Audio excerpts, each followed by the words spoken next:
Para mí es realmente un privilegio, un gran honor el estar aquí con ustedes en esta mañana. Fue un tiempo increíble el que pudimos pasar con los varones que pudieron ir al retiro.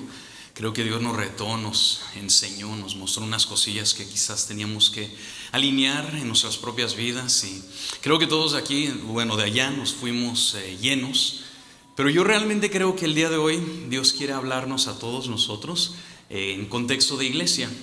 Antes de entrar allá, quiero tomar un momento solamente para darles las gracias. De veras, muchas gracias, pastores Luis y pastora Carmen. Gracias por su invitación, por su hospitalidad, por confiarme este momento. Para que aquellos que no saben, nosotros tenemos unos nexos históricos de ya hace muchos años.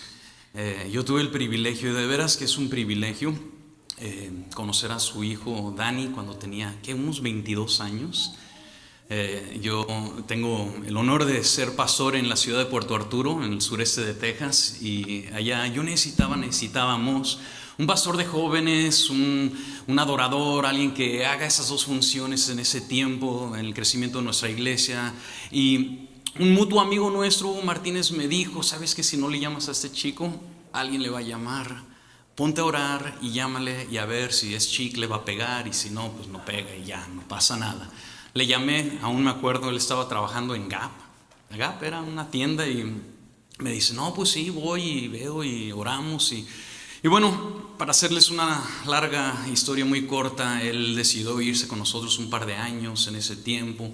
Ángel se fue a vivir para allá también, eventualmente se casó con Adriana. Ellos estuvieron con nosotros 7 años como pastores de jóvenes, hicieron un increíble trabajo. Quiero decirles que estoy sumamente orgulloso de ustedes, los amo.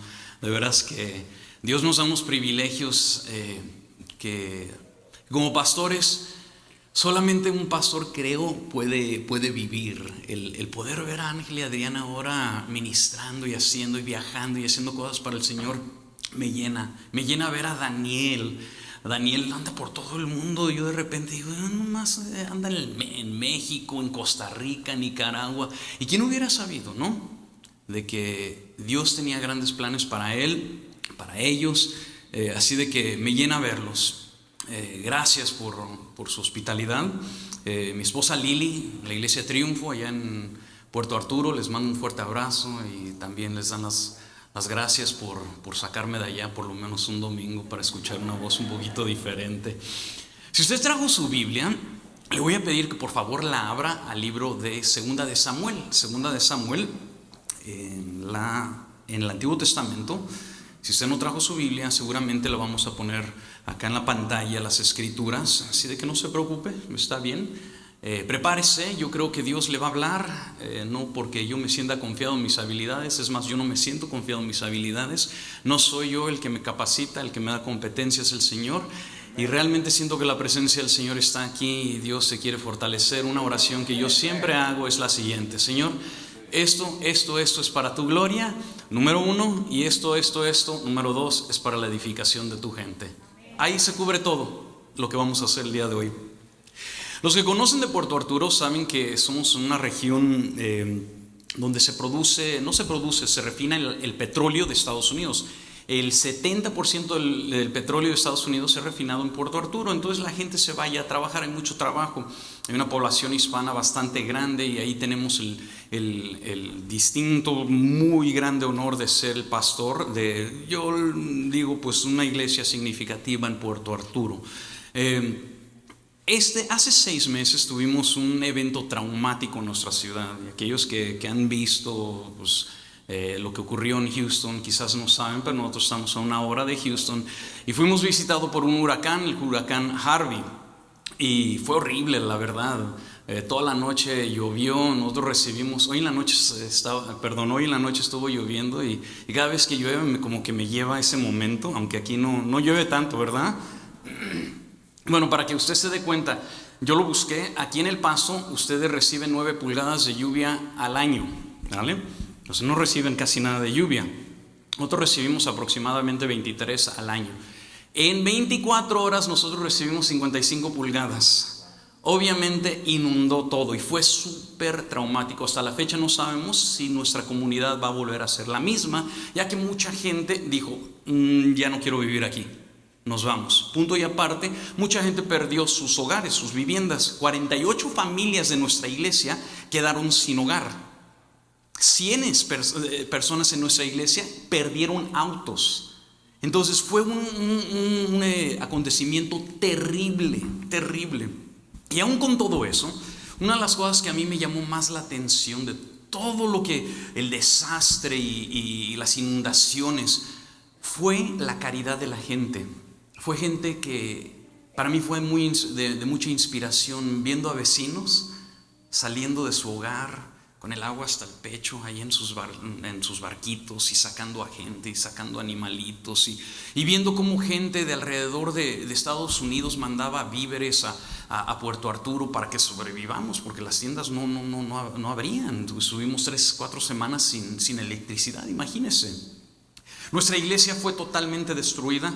Totalmente destruida. Yo le compartía a los varones el día de ayer que sufrimos pérdidas de más de $500,000 en un momento, imagínate.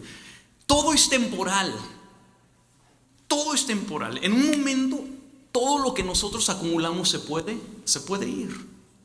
Y nosotros, obviamente, sufrimos estos daños y fue sumamente difícil, pero repito, lo más inspirador fue ver a gente, cómo respondió la gente. Así de que yo me puse después del huracán a hacer un estudio de gente inspiradora de la Biblia, pero gente que quizá usted no conozca, gente que no tiene la celebridad de Pablo, usted conoce a Pablo, gente como Abraham, se conoce a Abraham, gente como a David, todo el mundo conoce a David. Entonces yo traté de hacer un estudio de gente que pues no tenía realmente un nombre de mucha importancia, de mucha celebridad, y sin embargo se convirtieron en personas inspiradoras. Yo creo que lo más inspirador de gente inspiradora es que normalmente son gente ordinaria, ¿no? ¿De acuerdo? Son gente común que de repente están en el lugar correcto, al momento correcto, y hacen lo correcto y se convierten en personas inspiradoras. Y yo amo a gente inspiradora. A través de la historia de la humanidad ha habido mucha gente inspiradora que de repente pues hicieron algo. ¿Qué vamos a decir del monje? Porque era un monje, Martín Lutero, que de repente dijo, ya hasta aquí, ya basta. No más abusos de parte de la iglesia en Roma. Lo que nosotros vamos a hacer una protesta. E inspiró todo un movimiento que ahora hasta este punto de la historia usted está disfrutando de un momento y de una persona inspiradora. ¿Qué diremos de la Madre Teresa de Calcuta? Usted sabe quién es. Y no sabe quién es porque gobernó, no sabe usted quién es porque tenía mucho dinero. Es más, al revés, no tenía dinero y no gobernó. Pasó toda su vida sirviendo a los pobres, a los leprosos. Y usted, cuando yo digo la Madre Teresa de Calcuta, usted cierra los ojos, inmediatamente se le viene la imagen de ella y usted dice, inspiradora, inspiradora. Yo amo gente inspiradora. Todos ellos, todas estas personas, Gandhi, Madre Teresa de Calcuta, Martín Lutero, todos ellos eran gente ordinaria que en un momento en su vida decidieron que el mundo los necesitaba, que el mundo necesitaba de su talento, de su vida, de un momento, de poder responder a una necesidad. Y la verdad es de que de eso se trata la vida. Se trata de responder a las necesidades de un mundo caído. No se trata la vida de ser gente hedonista. Una persona hedonista es una persona que solamente busca sus propios placeres. La Biblia habla de ese tipo de gente y lo dice de una manera más cotidiana. Lo dice de esta manera: solamente viven para llenar su barriga. Así lo dice. La vida no se trata de eso, de nosotros, de acumular cosas. Nosotros vivimos en una sociedad que enfatiza eso, el consumismo. Ya no, es que ya mi carro está bien viejo, tiene 3 años. Oye, espérate, quiero otro. No, pero no tienes el dinero. No, pero el crédito. No, que el interés solamente, escucha, solamente el 27%.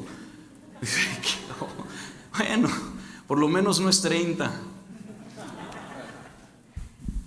Y vivimos en una sociedad donde nos damos al consumismo y a la comodidad. Y la verdad, la vida no se trata de eso.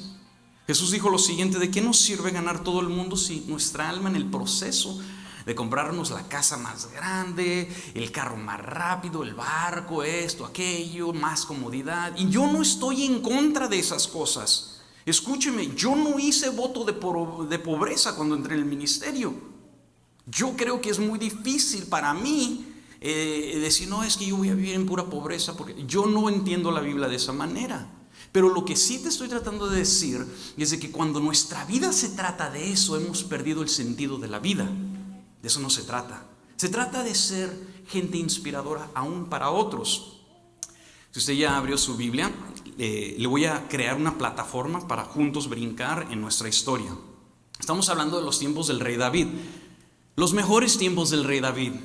Porque los tiempos no siempre fueron buenos tiempos para el rey David. Es más, 15 años estuvo huyendo por su vida. Si usted lee el libro de los Salmos, va a ver que la mayoría de los salmos son de David y son salmos de lamento, de dolor, de sufrimiento. Bueno, él ya pasó ese tiempo. Él ya pasó la mayoría del sufrimiento de su vida, el momento en la cueva, el momento en el desierto, el momento de sufrir, de huir, de ser traicionado, de que su mujer Micael lo deje. Ya pasó esos momentos. Ahora él está viviendo el mejor momento de su vida. Él acaba de unificar el reino del norte y el reino del sur, y él es el único rey soberano reinando sobre todo lo que es Israel. Él acaba de conquistar la ciudad santa, la cual jamás la podía, nadie la había podido conquistar. Había derrotado a los jebuseos y ahora Jerusalén era la capital, y no solamente la capital política, sino la capital religiosa de todo Israel. Él acababa de conquistar esa ciudad y ahora edificó su palacio, y ahora se está rascando la panza y está diciendo, mira, todo lo que Dios ha hecho por mí está en un momento perfecto, está descansando. La Biblia dice que Dios le ha dado descanso y Dios le ha dado paz. Y de repente se le viene al corazón. Los hombres hablamos de eso, ¿no? de cuando se te venga algo al corazón. De repente la Biblia dice, se le vino al corazón que él traiga la presencia de Dios a la ciudad santa. Porque la presencia de Dios en aquel entonces era un arca. Era confinada a un arca, así lo quiso Dios, un arca de oro, no mucho más grande que este monitor, y la tapadera se llamaba el propiciatorio, y dentro del arca había ciertos elementos santos, y ahí es donde Dios se reunía con los sacerdotes o con gente que lo consultaba. Pero el arca estaba a una distancia de Jerusalén. Entonces David ya tiene todo hecho, ya está gozándose de la vida, y él tiene este anhelo, esta sed de traer la presencia de Dios cerca a él. Él ya no quiere tener que viajar lejos para estar cerca de Dios. Entonces él tiene este anhelo, y la Biblia dice que él convoca a 30,000 hombres, los fuertes, los grandes de Israel. Y les cuenta, vamos a traer la presencia de Dios a Jerusalén, ¿qué les parece? Entonces lo que hacen es de que imagínense, quiero que trate de imaginarse 30,000 personas. Y la Biblia habla de instrumentos, y lo que hicieron fue todo un festival. Había bulla, había ruido, había danza, había cánticos, había música. Era todo un desfile. Y yo me imagino, eso no está en la Biblia, pero yo me imagino que tomaron el arca y la gente empezó como en los desfiles, ¿no? Que le da la curiosidad y empieza a ver, no, el arca, vamos a poder ver por lo menos la presencia de Dios pasar por aquí, y música, y vamos a poder ver a David. Y había gente, todo en el camino. Pero en ese momento se les ocurrió a David, no lo analizaron, no lo vieron, se les hizo algo, pues vamos a hacer esto, vamos a transportarlo de manera más práctica. Toman un par de bueyes, toman un carro, ponen el arca sobre el carro y empiezan, la manera más práctica, la manera más rápida, vamos, duro. Empiezan. Llegan hasta cierto lugar, y usted conoce la historia, llegan hasta cierto lugar donde se llama la era de Nacón, y se tambalea el carro. Y uno de los individuos que iba atrás del arca, iba atrás del carro, dice la Biblia, tuvo la temeridad. Yo no creo que lo hizo malintencionado, ¿ok? Yo no creo que quiso faltarle el respeto a Dios. No lo hizo de esa manera. Sencilla cosa fue algo práctico. Si el púlpito está a punto de caer, pues yo me imagino que ángel corre y lo detiene. Así fue. Bueno, estaba tambaleando el carro, entonces él toma el arca y no le pone la mano. ¿Saben lo que Dios hace? Lo mata. No sé cómo ponértela de otra manera. Lo achicharró en ese momento. ¡Pua! Cayó y adiós. Qué manera de parar un festival, ¿no? Qué manera de... Imagínate, 30,000 personas desfilando. Imagínate la gente que estaba ahí con la expectativa de ver a David y más con mayor anticipación y el arca. Y adiós con la fiesta. Dios hace un punto tajante. ¡Pum! Así no se maneja mi presencia. ¡Wow!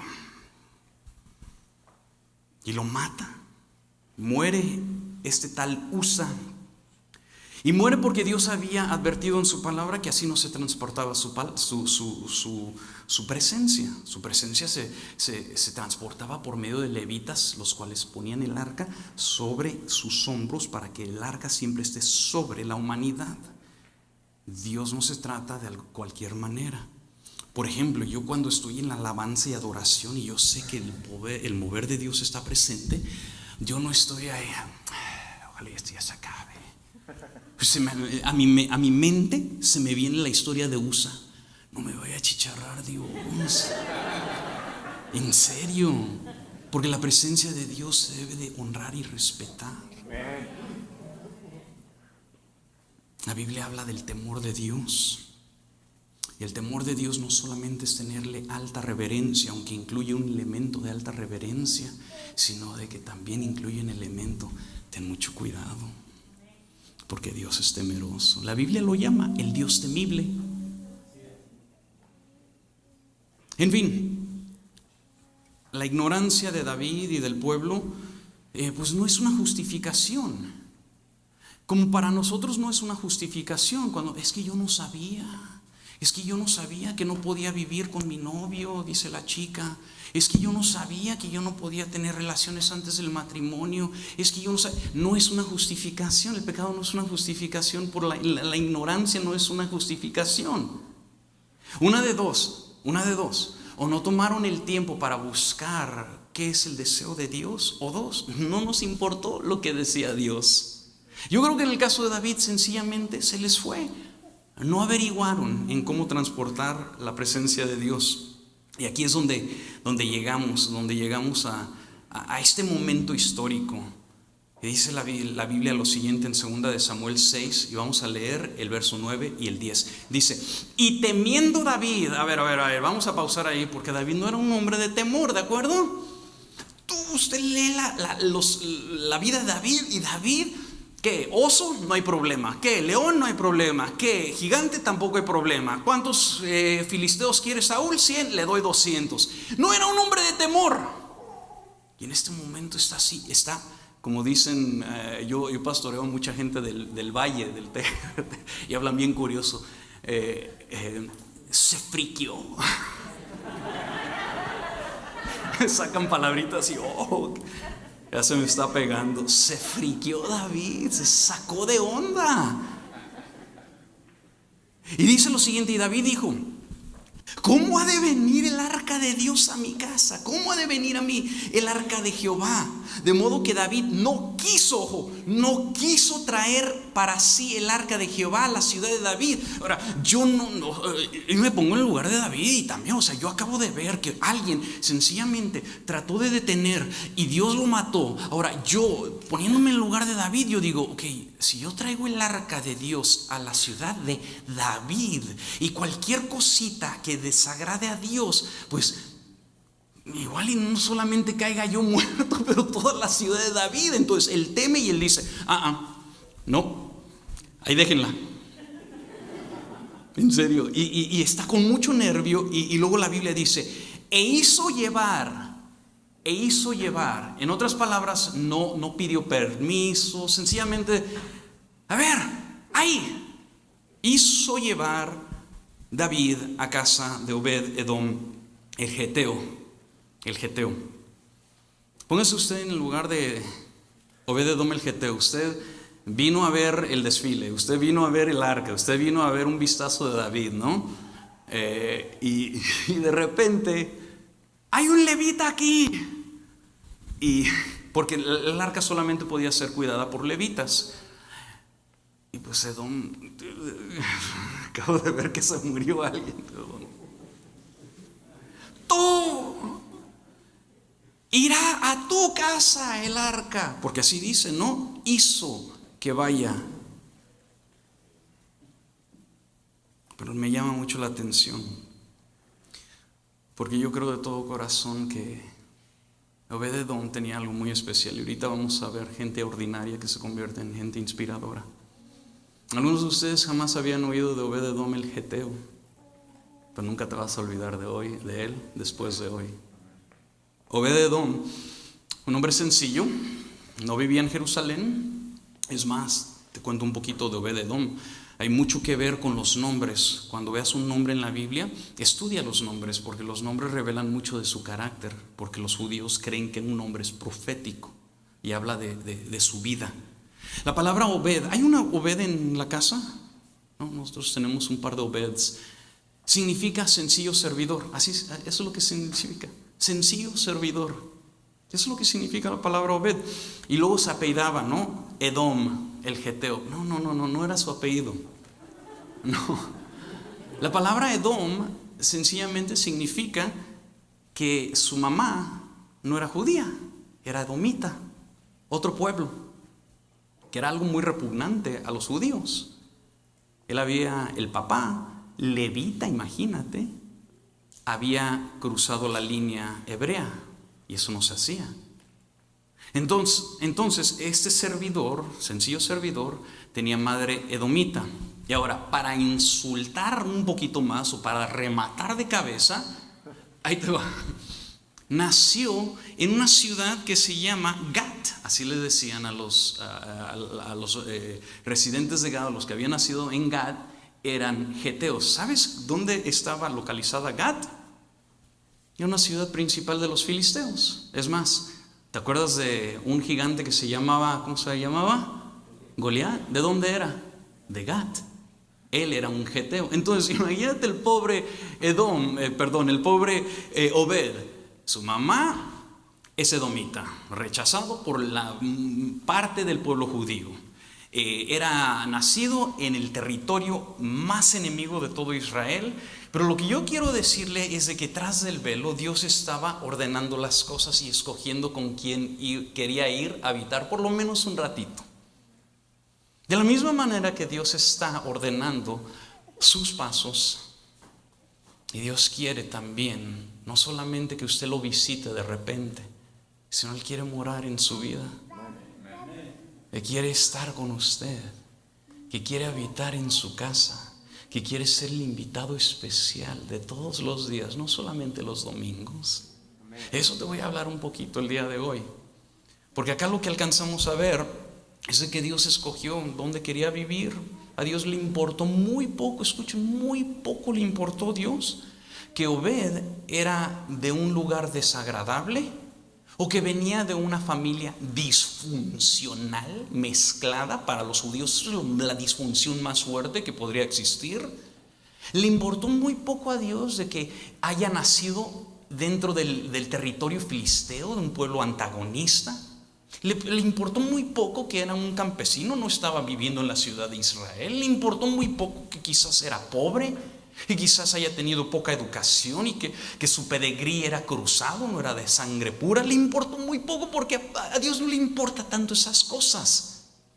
Lo que aquí nosotros aprendemos y alcanzamos a ver es de que Obed tenía una cosa. Hasta ahorita vemos una característica de Obed, y esa característica es esta. Escúcheme por favor. Era servidor. No sé hacer mucho, pero sé servir. El pastor ahorita acaba de decir: necesitamos gente que ayude en la cuna. Y la hermana va a tomar una lista. Esa lista debería de estar larguísima para el final del día. Debemos de tener una rotación de 3 años. Y solamente te va a tocar un domingo porque hay tanta gente que solamente va a tocar un domingo. Él era un servidor. No estaba calificado para la tarea de cuidar el arca. Quizás no era una persona talentosa, no era perfecto. no era residente de Jerusalén, no tenía influencia, pero tenía una cosa: estaba dispuesto. Estaba dispuesto a dar de sí mismo, dispuesto a abrir su hogar, dispuesto a dar de su tiempo, sus recursos, su esfuerzo. Estaba dispuesto a sacrificar, lo cual yo ya he pastoreado 16 años y yo veo que muy poca gente está dispuesta. Con que me traigan el arca, no importa. O sea, yo no sé hacer esto, pero si me traen el arca, yo hago mi mejor esfuerzo, limpio un lugarcito, le hago allí la esquina, y que ahí more la presencia de Dios. Y yo cuido el arca, yo cuido su presencia. Que el resto vaya y haga sus tareas, pero yo estoy dispuesto. ¿Sabes por qué estoy dispuesto? Porque en el corazón soy un servidor. No soy amo, no soy Señor, no soy Dios.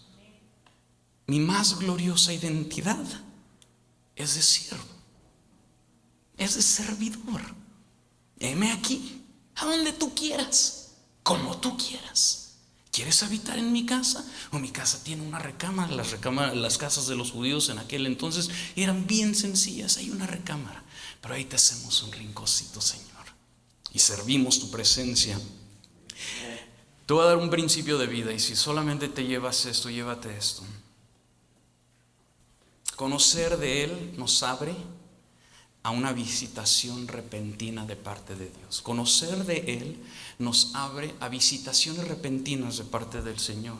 Pero disponibilidad nos posiciona para una continua habitación.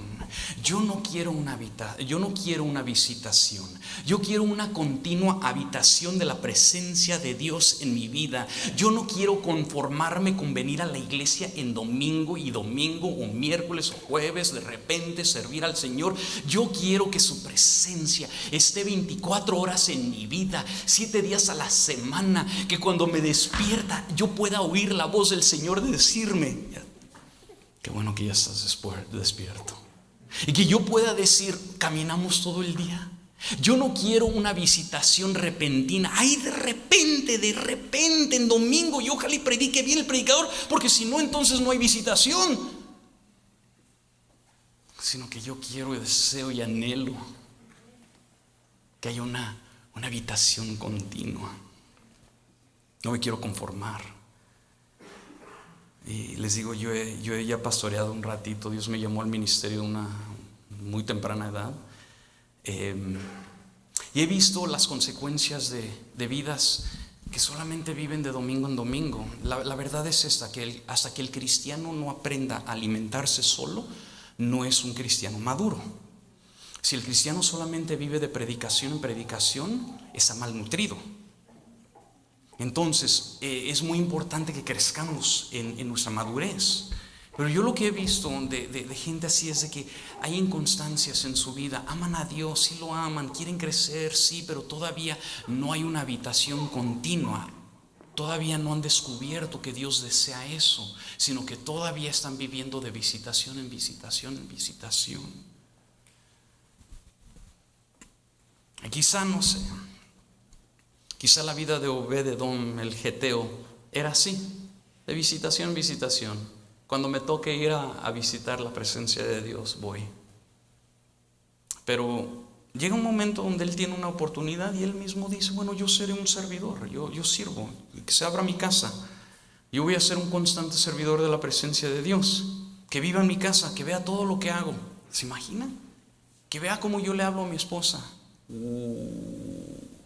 Que vea cómo yo les grito o no les grito a mis hijos. Que vea lo que veo en el internet o no veo en el internet. Que vea lo que me permito ver en la tele o no me permito. Que vea, ahí está el arca. Ahí está la presencia. Y hoy en día la Biblia dice que Él no vive en un arca. Él vive en nosotros, los que hemos recibido su gracia. Pero el punto es de que si hay un arca, Él estaba súper consciente de que Dios estaba ahí.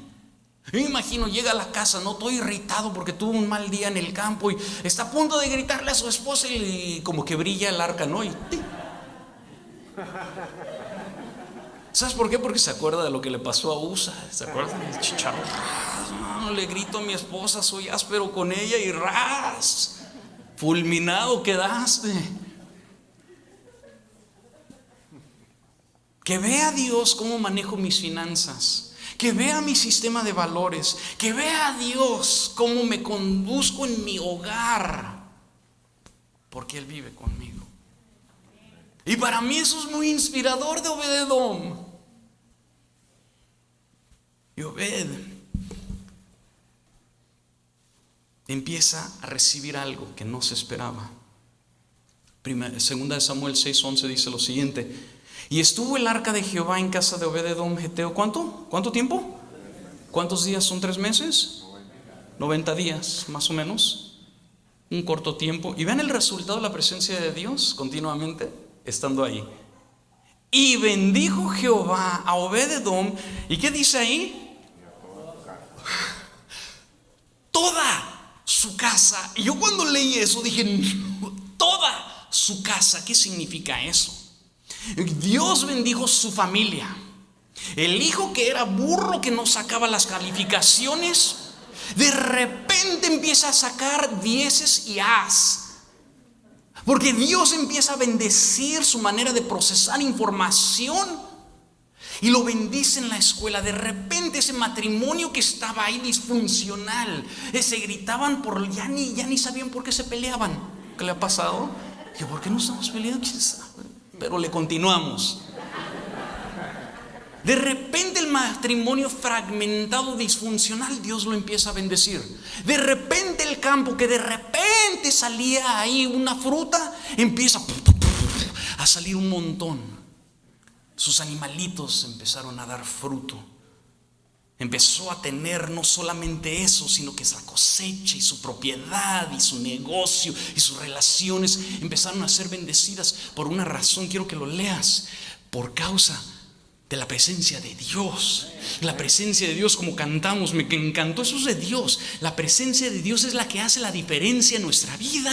Es la presencia de Dios. No es porque estés más guapo, más alto, más talentoso, más ungido. Es la presencia de Dios la que te va a bendecir. Y no solamente a ti, sino que va a bendecir toda tu casa.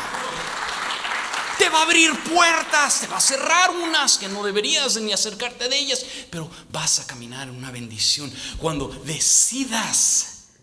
Yo no quiero solamente una repentina visitación, sino lo que yo deseo es que viva, que more, que yo esté consciente de Él a todo momento en mi vida. ¿Cuántos le dicen amén a eso? La palabra bendición en el hebreo significa, o es la palabra barak, que significa una vida de abundancia, una vida efectiva. Significa tranquilidad y paz, éxito, gozo, protección sobrenatural, armonía, victoria, prosperidad. Fruto y multiplicación siempre eran usadas cuando se hablaba de bendición en la Biblia. Te bendigo y serás una persona de fruto y de multiplicación. Y ya bien, no significa que no vas a vivir de repente sin problemas, ¿no? El cristiano tiene problemas, pero significa esto. Yo te puedo decir, a las 3 de la mañana yo viendo mi comunidad flotando, carros flotando, mis vecinos inundados, y una paz que sobrepasaba tu entendimiento humano sobre mí. La bendición de Dios no añade tristeza. Tú quieres la bendición de Dios sobre tu vida. Y lamentablemente usamos la palabra bendición de una manera muy a la ligera. En inglés hasta destornudas y God bless you. ¿Qué God bless you? ¿Sabes lo que significa eso? No es cualquier palabra, ni es cualquier acción. Dios te quiere bendecir, pero su bendición siempre está ligada a su presencia. De lo cual, eso me encanta, porque Obed-Edom es un servidor, y por ser un servidor se posiciona para una habitación continua. Y todos se dan cuenta, porque te voy a decir otra cosa: cuando Dios empieza a bendecirte, todo el mundo empieza a decir, ¿ya no más? ¿Qué onda acá? Entonces siempre se estaban peleando y ahora se quieren. De sus hijos tiene 18 años y estaba en el 5º grado y ahora ve como que bien va.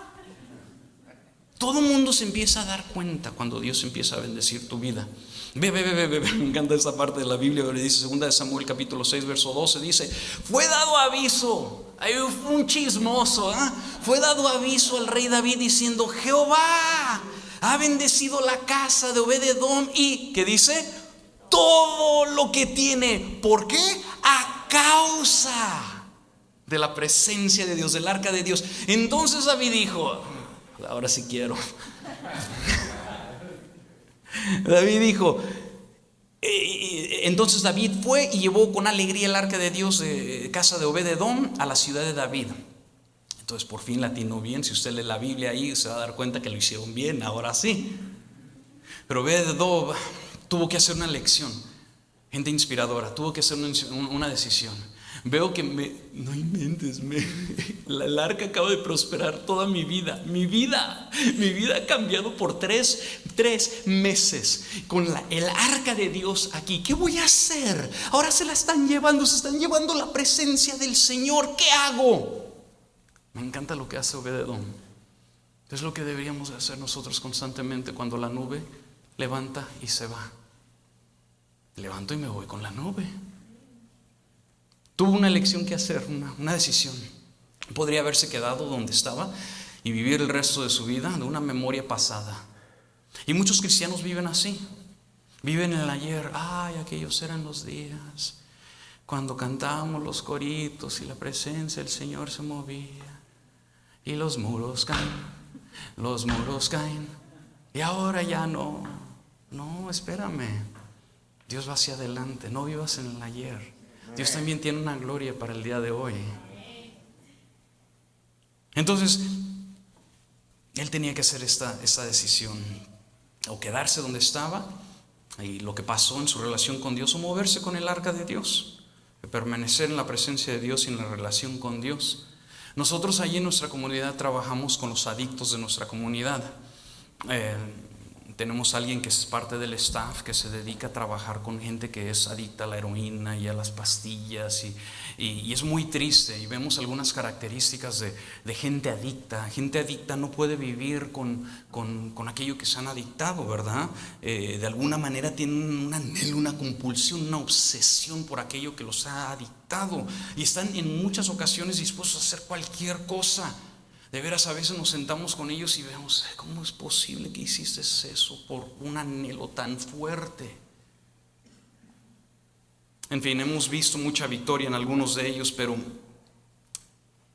yo lo que alcanzo a ver aquí, lo que te voy a explicar, es de que Obed-edom se adictó a Dios. Y no se adictó por las bendiciones, escúcheme, porque es muy fácil amar las bendiciones y dejar de amar al que bendice. Y eso es lamentable. Ayer hablamos un poquito de Job, ¿se acuerdan, hombres? Y Dios le quitó todo. Dios permitió que se le vaya todo. Y él dijo: sabes que yo amo a Dios, no amo tanto mis bendiciones. Gracias a Dios por las bendiciones, pero yo amo a Dios. Y creo que aquí Obed-edom responde de una manera correcta, y es una enseñanza para nosotros. Porque él tenía una adicción, un deseo. Creo que él sentía lo mismo que sintió David cuando dijo: mi carne te anhela. Eso es terminología de un adicto. Mi carne anhela. Dice, y él se movió con Dios. Bueno, se lo van a llevar a la ciudad de David, a Jerusalén. Pues yo me voy para allá, porque su deseo por el Señor lo llevó a hacer lo que era necesario para estar cerca del Señor. ¿Cómo sé esto? Porque la próxima vez que encontramos a Obed-edom, lo encontramos en otro lugar. Vea, Primera de Crónicas 15 versos 16, y nos brincamos al 18. Dice: asimismo dijo David a los principales de los levitas. Entonces es lo que está pasando. David está ordenando el tabernáculo de David. Aquí vamos a poner el tabernáculo, el arca, y aquí vamos a poner a los principales de los levitas, y empieza a ordenar la adoración.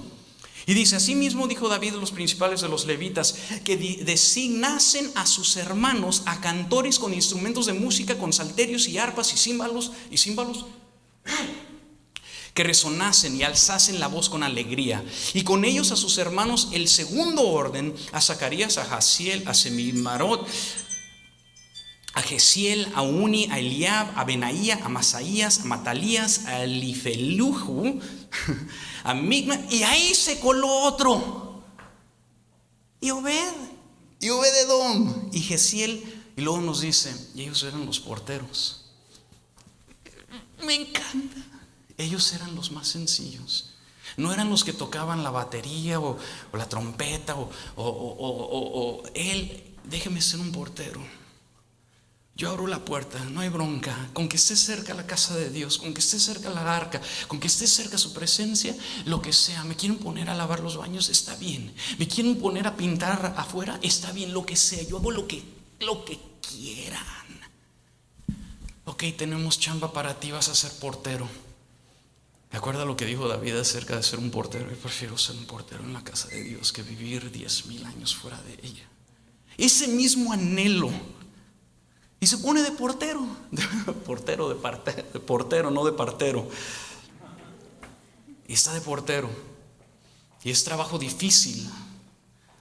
Pero empieza ahí, en el calor, a saludar a gente, a velar por la casa. Aquí descubrimos un principio importantísimo. Porque Dios ha bendecido su casa, Él decide bendecir la casa de Él. Porque Dios ha bendecido su casa, Él decide, yo voy a bendecir la casa de Dios. Y si me ponen afuera en la lluvia, no hay problema. Yo lo que quiero es estar cerca de su presencia, porque su presencia es la que hace la diferencia. Yo lo que ahora anhelo es el éxito de la casa de Dios. Y el éxito quiero decir algo, el éxito de la casa de Dios está ligado al éxito de tu casa. El éxito de el Paso, Palabra Viva, está ligado al éxito de tu casa. Pero es tan importante que tengas la misma actitud de Obed-Edom el geteo. Yo soy un siervo en esa casa. Yo vengo a dar, no tanto a recibir. Debe llegar un momento donde ya no venimos a la iglesia a recibir, sino a dar. A dar de nuestro esfuerzo, a dar de nuestro talento, a dar de nuestras finanzas, a dar. Ese es el cristiano maduro. Que a ver qué vienen a predicar el día de hoy. A ver, no, que la alabanza se pasaron y ese predicador predica mucho tiempo. No, espérame. Perdón. Está bien, sí, perdón. A mí me enseñaron que me porte bien en casa ajena, entonces voy a bajarle. En mi casa sí, me porto re mal. Los hermanos, ay, hermanos. Y con el tiempo, porque el que es fiel en lo poco, Dios lo promueve. El que es fiel en lo poco, Dios lo promueve. ¿Cómo te vamos a poner a predicar si que el día que voluntariases a lavar los baños ni te presentaste? El que es fiel en lo poco, Dios lo promueve. Y ve, él empieza como un portero y ahora ve Primera de Crónicas capítulo 15, verso 21. Dice, Matitía, Elifele, Mignaía y Obed-Edom, Jehiel y Asaísía para dirigir con arpas. ¿Se dio cuenta? Ya no es el portero, ahora está dirigiendo. Dios lo promovió. Dios lo promovió, porque es lo que hace Dios. Si Dios te da una chamba pequeña y la haces bien y la haces constantemente y pagas el precio y el sacrificio, Dios te va a dar algo mayor. Y si eso lo haces bien y lo haces con sacrificio y con cariño y con entrega, también Dios te va a promover. De tal manera que Primera de Crónicas capítulo 15 verso 24 dice, y Sebanías, Josafat, Natanael, Amasaías, Zacarías, Benaía, Eliezer, sacerdotes tocaban las trompetas delante del arca de Dios. Obed-Edom y Jesías fueron también los porteros, ahora no de la casa, sino del arca. No sé si se está dando cuenta. Él tiene el arca en su casa, el arca se va, él dice, a donde vaya el arca, yo me voy. Bueno, tienes que estar alejado por un tiempo, hace las cosas bien y Dios lo va acercando más y más. Y ahora está al lado del arca. Me encanta eso. Gente inspiradora, gente sencilla, gente ordinaria, que Dios le dio una oportunidad. Estaban en el lugar correcto, al momento correcto, levantaron la mano porque dijo, pues yo soy servidor, y pues sí, que venga a mi casa. Y Dios empieza una cadenita. Debido al impulso y el deseo de la presencia del Señor, Dios lo promueve, le da influencia. Ahora es un hombre de influencia. Lo exaltó, lo bendijo su vida, sus finanzas, su familia, su legado. Ahora, esa es mi favorita parte y con esto ya voy a terminar. Discúlpenme si me he tardado un poquito. Esta es la mejor parte. Por eso yo veo en ustedes, pastores Díaz, ustedes tienen un legado increíble. Yo compartía con el pastor Luis de que es mi anhelo un día estar en el lugar de ustedes, ver a mis hijos haciendo lo que ustedes tienen el privilegio de ver a sus hijos hacer. Eso es muy significativo, eso es de Dios. Eso se llama legado. Que cuando nosotros nos muramos, no, pues ya quedó, sino que continúe un legado aún mayor. Vea, esto te va a fascinar. Primera de Crónicas capítulo 26, los versos 4 al 6 dice: y los hijos de Obed-edom fueron Samaías el primogénito, Josabad el segundo, Joá el tercero, Sacar el cuarto, Natanael el quinto, Amiel el sexto, Isacar el séptimo, Peulteai el octavo. Porque Dios, ¿qué dice? ¿Cómo comenzó? Porque Dios lo bendijo. No se queda ahí. El verso 6 increíble, dice: también a Semaías su hijo le nacieron hijos que gobernaban la casa de sus padres, porque eran hombres de gran habilidad. ¿Cómo pasa algo así? El legado ahora es de gente gobernadora, gente de autoridad, gente de unción, gente de gran habilidad. Comenzó con: pues sí, yo soy levita, a ti te vamos a entregar el arca. Pero todo eso se predica porque la Biblia nos dice que, y es mi convicción, que toda la Biblia fue inspirada por Dios para instruirnos. Y cada historia de la Biblia está puesta ahí no para nuestra información y para que conozcas otra historia de la Biblia, sino para tu transformación, para que algo que veas ahí digas: yo también, yo quiero de eso. Yo también quiero que toda mi casa sea bendecida por la presencia del Señor. Yo también deseo que los hijos y los hijos de mis hijos, porque aquí dice los hijos y los hijos de sus hijos, sean gente de gran habilidad y que no anden por el mundo ahí fracasando como quizás yo lo he hecho muchas veces. Todo en un momento. Cuando las llantas se le cayeron, y ¿qué hacemos ahora? Dios acaba de matar a alguien. Hay un levita, hay alguien que se atreva, hay un atrevido aquí.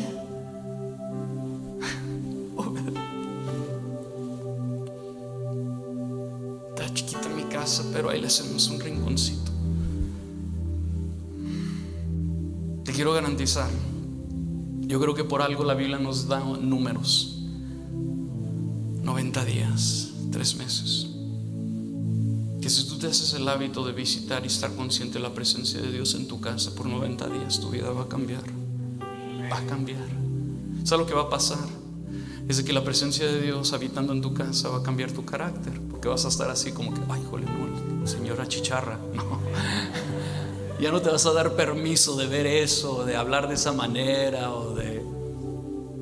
Entre más tiempo pasas con Dios, más te cambia. Se te pega. Te pareces más y más como Jesús.